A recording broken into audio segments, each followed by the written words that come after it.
Good evening. So it is Tuesday. I'm just getting back from the fair, y'all, and I hope that y'all have had a wonderful day. But for the past couple weeks, when I wasn't at the fair, I've been making phone calls. Same number over and over. The office of the senior United States Senator from Kentucky, Mitch McConnell. I've been calling as a constituent, as a voter, and as a 24-year combat veteran about a bill moving through Congress right now that would cut disability compensation for the next generation of disabled veterans. I wanted to ask my senator, not to support it. And here's what I got. Nothing. Because as far as anyone can tell, nobody knows whether Senator McConnell can even take the call. He hasn't been seen in public since June 11th, and his office won't tell Kentucky what's going on. So today's show is about two things that turn out to be the same thing. A bill that sends the invoice for veterans benefits to wounded veterans, and a Senate seat, our Senate seat, sitting silent while it moves. Both of them come down to one question: who is actually being represented around here? Let's go, let's rumble.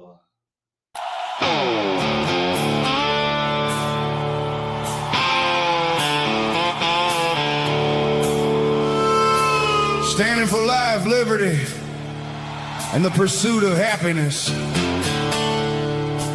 Built upon the shoulders of the Constitution, rule of law, and the animating principle that we are all created equal.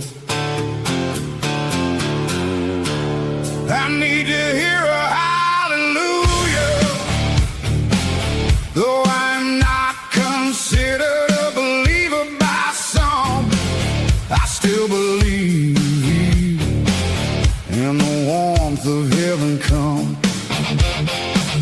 I need the rapture.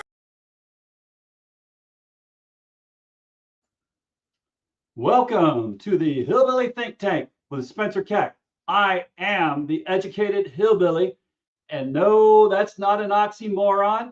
Don't call me a moron. There have been educated, erudite, and emancipated hillbillies here in Kentucky ever since my kith and kin came through the Cumberland Gap with Daniel Boone and the Long Hunters on their quest for life, liberty, and the pursuit of happiness.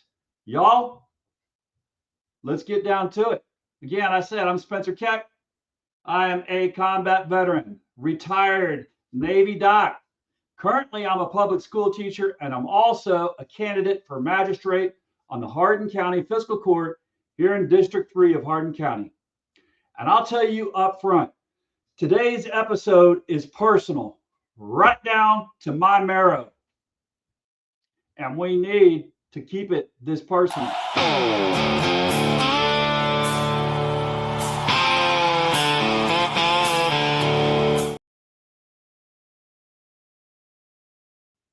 The truth here is more maddening than any exaggeration. So I got to tell you the truth. It's called the Take Care of America's Veterans Act, H.R. 9237, in the House, S. 4744 in the Senate.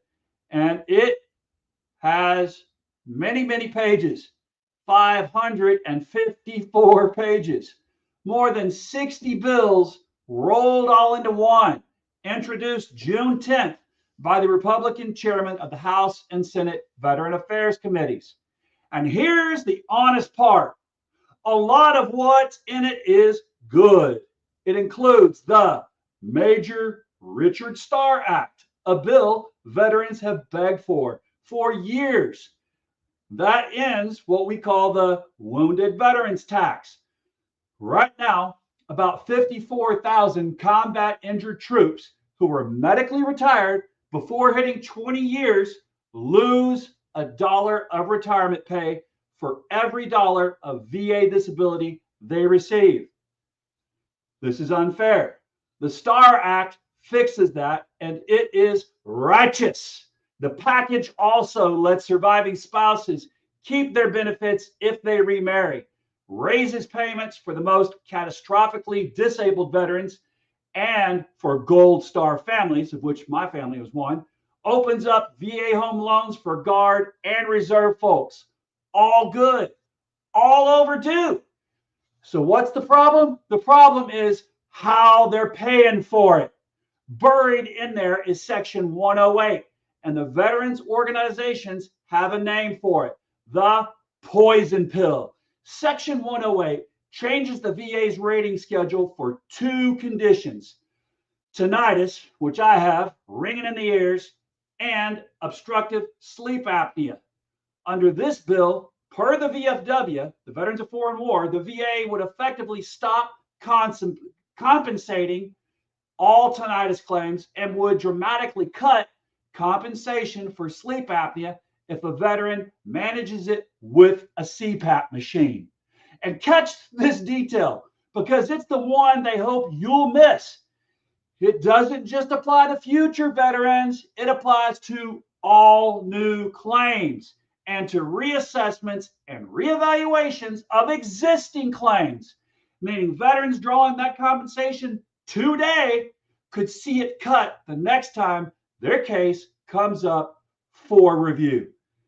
The VA's own analysis says this could hit up to 1.5 million veterans and cut future disability payments by about $57 billion over the next 10 years. Now, the ranking Democrat on the committee puts it more at 60 billion or more. So there it is, plain as day. They're paying for benefits owed to wounded veterans by cutting benefits owed to other wounded veterans. Man, so next segment, why tinnitus and sleep apnea, the personal core. Now, somebody out there is thinking, ringing ears, a snoring machine? Come on, Spencer, that's not a real war wound.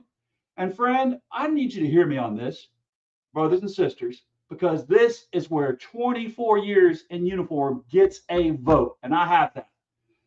Tinnitus and sleep apnea are not random line items. The Veterans of Foreign War said it straight. These are, quote, common conditions associated with combat polytrauma, meaning you have more than one trauma from combat. And those are 2 things you often get with that multiple trauma from combat. Tinnitus is what a career next to gunfire, jet engines, artillery, ID blast does to a human air. And it doesn't just do it to the ears of folks on land. On Navy ships, a ship is a running factory that floats at sea. You have engineering departments deep in the ship. The noise levels in those places will deafen anyone, especially you do it year after year after year after year. And that's what Navy sailors do when they go down into the engineering departments. Now, that tinnitus from those ID blasts, from jet engines, from ship engines, it is the single most common service-connected disability in America. And there is no cure. You live with a scream in your ears forever and every quiet moment that you'll ever have. And sleep apnea in veterans travels with blast exposure, with traumatic brain injury, with PTSD, with wrecked sleep architecture of people who spent years on watch rotations and combat deployments. That CPAP machine isn't a comfort item. It's the thing standing between a veteran and a heart failure or a stroke, or the kind of exhaustion that ends marriages and careers and, yes, lives. Now, I can tell you so many stories about this. Number one, we live in Kentucky. Here in Kentucky, as you probably well know, Louisville, Kentucky is where the founder of Texas Roadhouse started his business. The headquarters for Texas Roadhouse are in Louisville, Kentucky. That wonderful man that started Texas Roadhouse, he got tinnitus after having a bad case of COVID. It was so bad, it drove him mad, and it drove him to suicide. Now imagine that with some of the military who's been having that ringing in their ears for all their service career, and they get out and that ringing doesn't stop. They can't hear a normal conversation with their wife or with their neighbors. People think that they're ignoring them. No, they just can't hear you over the screaming, ringing in their ears. Like I said, I have tinnitus myself. I also diagnosed sleep apnea multiple times in the Navy. One of the worst cases was I was eating on the mess decks. That's where we go to eat in the Navy.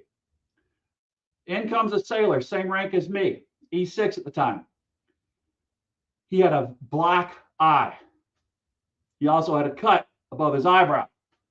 Now I laughed. Someone said to him, "Oh, who hit you?" And he said, "No, it happened while I was sleeping." I said, "Yep, you've got sleep apnea." He's like, "What?" When you have sleep apnea, you stop breathing while you're sleeping, and it's prolonged periods of time. Usually the only thing that will wake someone up out of that long period without breathing is a nightmare. And when you do, you jump out of bed. Your whole one half of your body jerks upward to get air. And that's what had happened to him. The coffin racks we have in a ship are this deep. You imagine someone like myself, broad shoulders. I'm sandwiched in like that when I roll on my side. While I lie on my back, yeah, if I set up fast and hard, you hit the light that's right above you in your rack. And that's what had happened to him, giving him a cut on his eye and a black eye. And I knew that. I had him sit in to the sleep clinic, got a diagnosis, sleep apnea. Same thing happened to another sailor that I'm still very good friends with. Hope he's watching tonight. I won't call him out by name because that's his personal business, but quite a few people I helped catch the fact that that was happening to them. Their lives would have been cut short from the accumulation of hours and hours and hours without air while sleeping. Once that happens over years and years, again, heart attacks, strokes, you name it. Horrible for your marriages because you fall asleep with everything. You can't stay awake during the day. All right. So hopefully you guys got the picture, right? Because I know I do. The corpsman's eye view of this, that's what I just gave you. The young Marines and sailors that I treated. And I'll tell you what the ringing is like. And again, I know very many people right now who are in a CPAP tonight, and that's what's keeping them alive. That's what's keeping them from having the night terrors. Because once you quit having oxygen going to your brain while you're sleeping, you don't get REM sleep. And you start getting night terrors constantly. Matter of fact, if you already have bad dreams about combat, sleeping without oxygen, giving those night terrors, then you get your combat nightmares in there. That becomes even worse. Many people have woken up choking their spouse out, thinking that they're being attacked in their sleep by an enemy. Yeah. So you don't take care of people's sleep apnea, veteran sleep apnea, you're talking about marriages going down the drain over something that we could fix as a nation. And yet here we are, we're saying, screw you to the vets. No way, no way, no way, no way. That is not what a thankful nation does. So I have a brother who lost his leg and hand in Afghanistan. Another brother who was with him in the same unit when that happened. That brother had sleep apnea. The surviving brother. So I've told you my other one is now passed away. The one that lost his leg and hand. This generation owes a bill.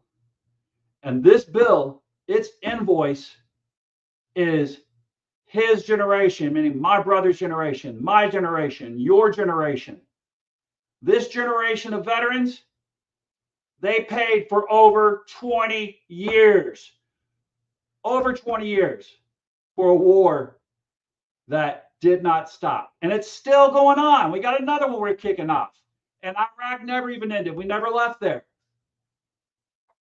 I was in the first Gulf War. I was in the assault on Afghanistan right after the attack on us. So when Washington says these conditions are where the savings are going to come from, understand what's being said.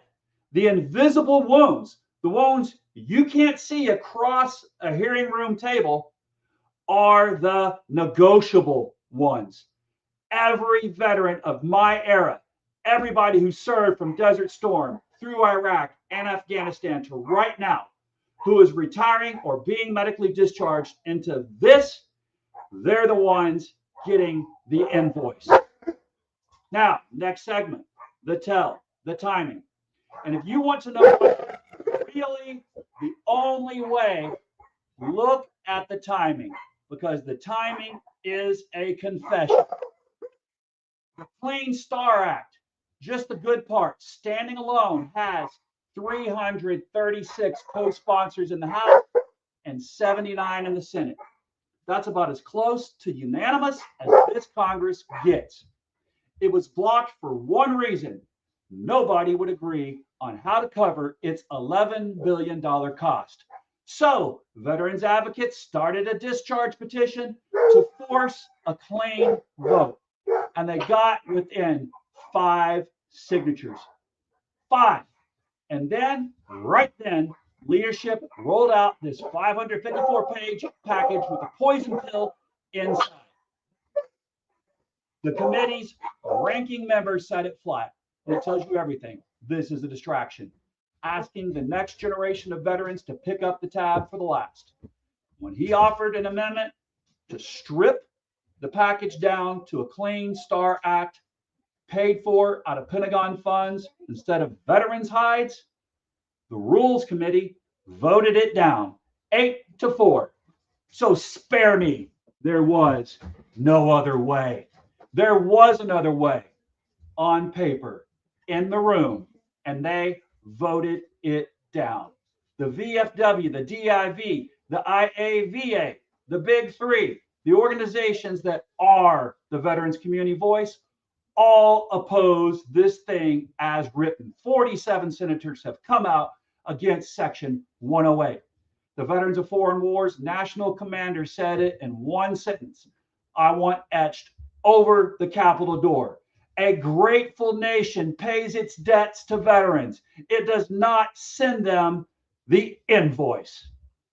And the Department of the Disabled Veterans National Commander, the DAV National Commander, he said, or he added, a grateful nation should never balance its budget on the backs of those who sacrificed. Now, y'all, this is coming right after we had Doge last year running amok through the Veterans Health Administration, which is a section of the VA, and then through the VA. They've already gutted the VA. Yet here we are doing further damage to those of us who served you in combat. Disability compensation, friends, it is not a piggy bank. It is an earned obligation, earned in blood. And the moment Congress starts treating it as a budgetary tool, every promise made to every recruit becomes negotiable. And these are non-negotiable. Segment, the line, the sponsor's case, fair and square. Now the other side, honestly, because the sponsors aren't cartoon villains and their argument deserves daylight. Chairman Bost and Senator Moran will tell you we're the ones actually trying to pass the STAR Act instead of just posturing about it. Congress's pay-as-you-go rules require offsets. The clean bill sat blocked for years precisely because it had no funding mechanism. And as Senator Moran put it, it takes hard work and consensus to make something veterans need into actual law, not just a symbolic gesture. They'd also say the ratings changes are a modernization, that a condition well managed by a device arguably impairs a veteran less. Here's my answer. Vet to lawmaker. First, a budget is a values document. PAYGO tells you an offset is required. It does not tell you the offset must come out of disabled veterans' checks. You found $800 billion for the Pentagon and a supplemental for a war of choice. The money exists. The will is what is missing. And the proof is that an alternative offset was put on the table and voted down. Second, managed is not healed. A CPAP doesn't unbreak a veteran's sleep any more than a wheelchair unbreaks a spine. We don't cut a veteran's compensation for using the tool that keeps him alive. And third, for decades, ratings have been set by medical evidence of how a condition affects a veteran's life. This bill puts Congress's thumb on that scale to hit a budget number. And the Veterans of Foreign War is right that it goes legislatively backwards. Pass the STAR Act. Pay every dime. Just don't hand the bill to the next kid coming home with ringing ears. That's not a compromise. That's a betrayal with good table manners. And here, the next segment. And where is our senator? Which brings me back to those phone calls. While this bill moves, Kentucky, a state with more than 250,000 veterans, the state of Fort Knox and Fort Campbell, has a senior senator who has not been seen in public since June 11th. Here is what we actually know. And I'll stick to what's verified because there's a lot of stories going on right now. A lot of speculation, but I'll stick to what's been verified. On June 14, according to emergency dispatch audio reported by NBC and CNN, and I'll show you one from ABC here in a second, paramedics were called to Senator McConnell's Washington home for an unconscious person. The dispatcher called it a cardiac arrest emergency. That's straight from the dispatcher's mouth. And I will show you right now what a verifiable source has shown us about this so that you don't think I'm just making this up.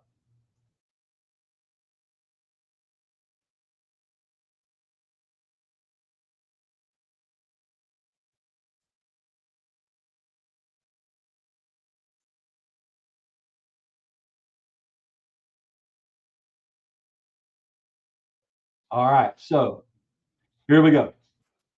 I'm sorry.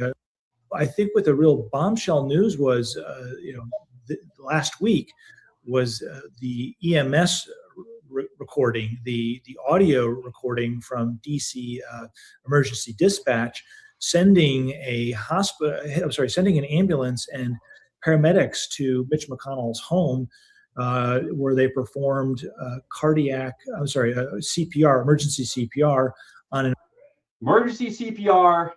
on an elderly man in his 80s. Yep. So it was Mitch McConnell. An unconscious person who suffered from cardiac arrest. And that was done on June 14th, the same day that Mitch McConnell was admitted to the hospital, according to his staff. So we knew on June 14th, per a notice from his communications director, that he had been admitted to the local hospital. But they're not telling us the whole story. Why not?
So we all know we live here in the state.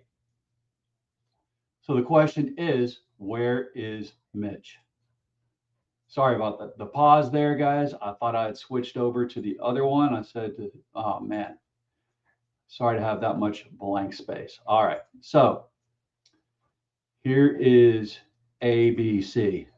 And again, sorry for the silent period there. All right, here we go. Suffered a concussion and fractured rib. Months later, he froze mid-sentence during a press conference. No formal explanation was given for why that happened, but these episodes happened before McConnell announced plans to step down from Senate leadership. We've reviewed this dispatch audio revealing that emergency responders were sent to Senator Mitch McConnell's house on June 14th. That's the same day he was hospitalized, to attend to an unconscious person who appeared to be in cardiac arrest. Take a listen to just part of the audio here. Secretary Communications. East Army Supervisor, CPR in progress. EMS to respond for cardiac arrest. Now, the audio doesn't name who the person is, and McConnell's spokesperson has declined to comment on this, giving no update on his condition. His team has been tight-lipped about his health ever since he was hospitalized, and it's still not clear if he's still in the hospital. In terms of the timeline here, McConnell has not been seen on Capitol Hill since June 11th. Then on June 14th, his spokesperson confirmed he was sent to the hospital, saying he's getting excellent care. Then on June 22nd, his office indicated that McConnell was still working on Senate business, but wouldn't be on Capitol Hill for votes. McConnell is now serving his 7th term as senator. He's an entrenched leader of the Republican caucus, but there have been growing questions about his health in recent years. So they haven't seen him. It's cardiac arrest, the medic said. CPR in progress. He was hospitalized that same day. His office never told the public why. For over a week, they said only that he was receiving excellent care and working closely with staff. As of this month, still hospitalized, continues to improve. And this isn't some fringe outlet talking. This is the Associated Press itself just ran the story under the headline that details are scarce after a lengthy hospital stay, reporting that his spokeswoman wouldn't even return their request for comment. Here's the detail that should snap this into focus for you. The Senate goes back into session next week. Votes will be cast, maybe on this very bill, and his office will not say whether Kentucky's senior senator will be there. That's it. That's everything Kentucky has been told. Now, I want to be careful here, and I want you to notice that I'm being careful because it matters. The senator is 84 years old, and a cardiac arrest is a grave, grave thing. As a former Navy corpsman, I know exactly how grave. I wish him healing, and I mean that. Politics ends at the hospital door. And here are rumors flying around right now about his condition, some of them very dark, and they're coming from every direction, left, right, and center, including prominent voices in the president's own movement, publicly claiming the worst.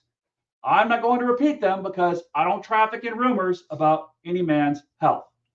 Let me put on my educated hillbilly hat and show you how to read these theories, because some of them come dressed up in static numbers and sound awfully convincing. One version says, this again, just one version, they're hiding his condition so Kentucky's Democratic governor can't appoint a replacement.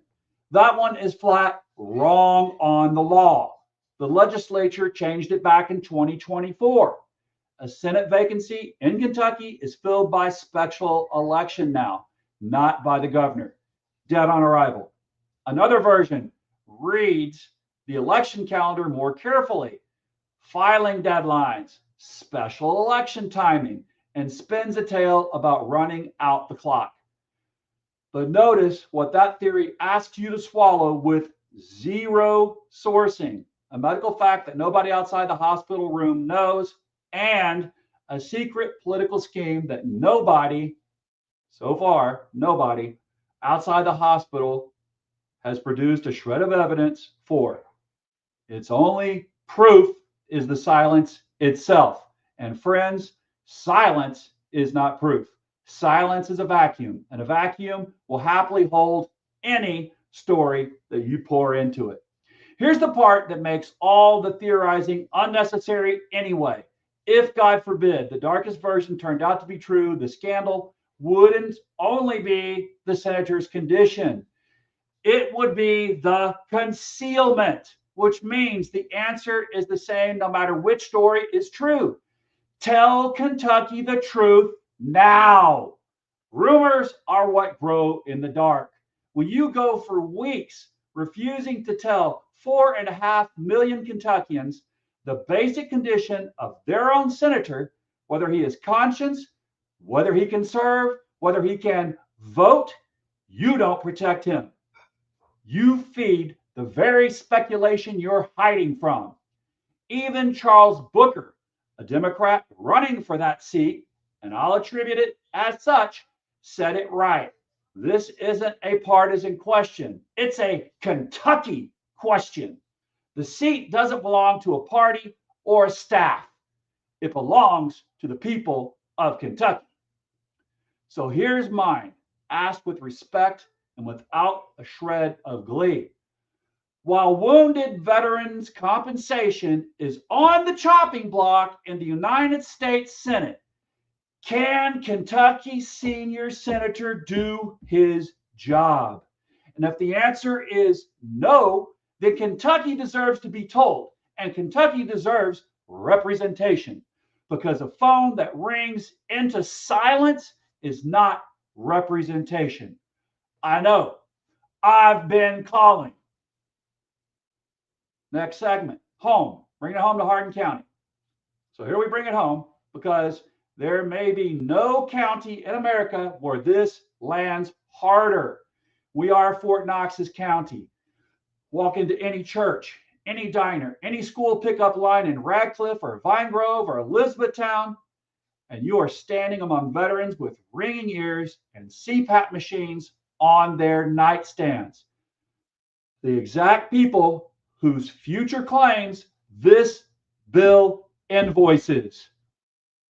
Now, we got to name the reality because, you know, I've got retiree neighbors that have a CPAP machine that is part of their diagnosis for disability in the military, along with their TBI, their traumatic brain injury, along with their tinnitus from constant artillery shelling near them and bombs going off all the time. We've also got the young medically discharged soldiers transitioning right now out of Fort Knox and into this VA rating schedule. This isn't an abstraction right here in Hardin County. This is the next 30 years or more, hopefully, of our neighbors' lives. So do two things. First, call your congressman, call both senators' offices. Silence or no silence, make the staff write it down. Write this down. Pass a Clean Star Act, strike Section 108, and keep your invoice off of the wounded veterans. The veterans of foreign war, the disabled American veterans, and the IAVA are carrying this fight. Stand behind them. And second, remember the principle, because it's the same one I'll carry into that fiscal court. A promise made to the people who served is not a line item. It is a debt of honor. And you'll never have to call my office 3 weeks running to find out where I am or where I stand. You'll know. That's the job. That's the whole job. Nothing more and nothing less. And don't let them tell you that there is anything less than that you should be satisfied with. Because none of us should be satisfied with less.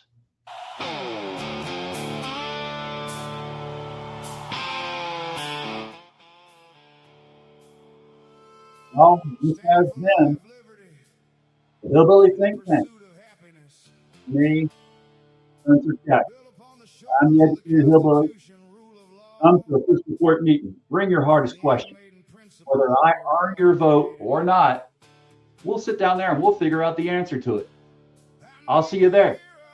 Keep thinking deeply. And remember, in Kentucky, united we stand, divided we fall isn't just words on a flag. It's the glue that holds us together.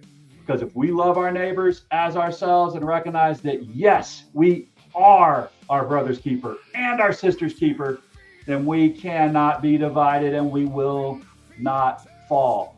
Remember everyone deployed overseas right now because they're in the hot zone. And it doesn't seem to be getting any cooler in that hot zone of war. And bless your corazón. That is Spanish for heart. And this has been paid for by me, Spencer Keck. Learn more at spencerkeckmagistrate.com. And come on out. Catch me at the fair. I'll be there the rest of the week from 5 till 9.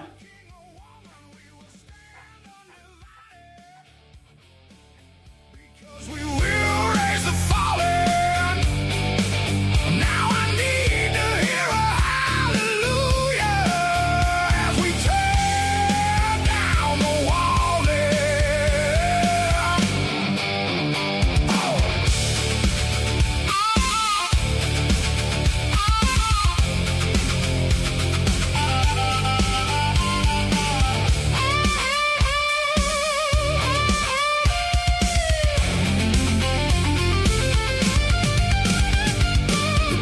between heaven and earth as tears turn to mirth as we walk through the valley of death and I draw my last breath. I know rapture I feel when I touch the green grass of home. Then I know I've reached the hollow where my ancestors roam.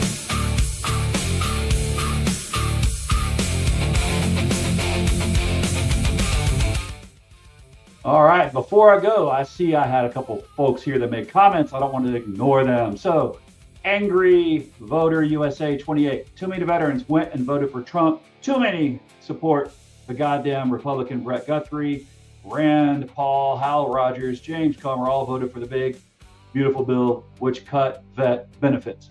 Absolutely right. And, you know, that's the thing that we got to keep reminding each other, all right? We also have a vote and we have to, as veterans, keep it together and look for who's truly helping us. Now, I see that Tom said something about no president since 1990 actually caring about vets. You know what? I'll take a little different view of that, Tom, because I have some stories about President Obama. He actually cared. His wife actually cared. They actually created a GI Bill for the spouses of veterans. No one talks about that because hardly anybody knows about that. There's quite a few other things that, I can make a whole new episode on. And I probably should and will, because actually President Barack Obama did actually care about us. And that's when we got the current GI Bill, which extended benefits more than it had ever been. All right. Angry Voter says, start shaming Trump voting vets, bring them over to our side. Yeah. I'm not sure if shame will do it or what will do it. I wish, hope we can find out. Angry Voter, if you don't have my number, give me a call if you would. I'd love to talk to you about that because that's what we've got to do. So I'll put my phone number down here. Let's see, 270-872-3732. Love to talk to you about it. I will send that out now. Yeah. Brett Guthrie, Congressman for 2nd District. Yeah, I know. He definitely has not been helping us vets or the whole nation, but yeah, that's another thing. All right, y'all. I think I got to give everybody a hello. Hello, Lorena. I'm sure you were watching. And hope you're having a great night, Lorena. Tom, thanks for being on here. And Tom, I'll have to actually devote a whole episode to the great things that President Obama actually did for the enlisted folks, and even, for the folks that are actually active duty. He might not have been quite as good for folks who had stock, in the military industrial complex, although they all have been good for it. But he was actually good for families to have things they needed. Now, yeah, I'll do a whole episode on that. Need to. All right, y'all. Thanks for tuning in. Hopefully it looks like I got everybody there that said something, as far as I can tell so far.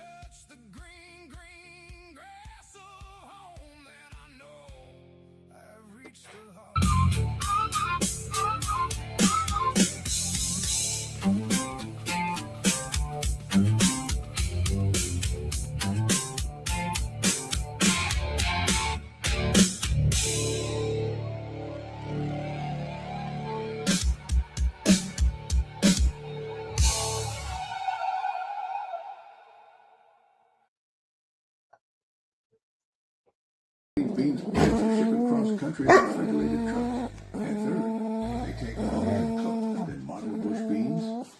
In the 1950s and 60s, convenience became king, and TV did it. Soaking overnight, got laid But here's what they didn't tell you. Old-fashioned means it actually works. Your great-grandfather didn't grow salad runners because they were tender. He grew them because when the bank foreclosed on farms across the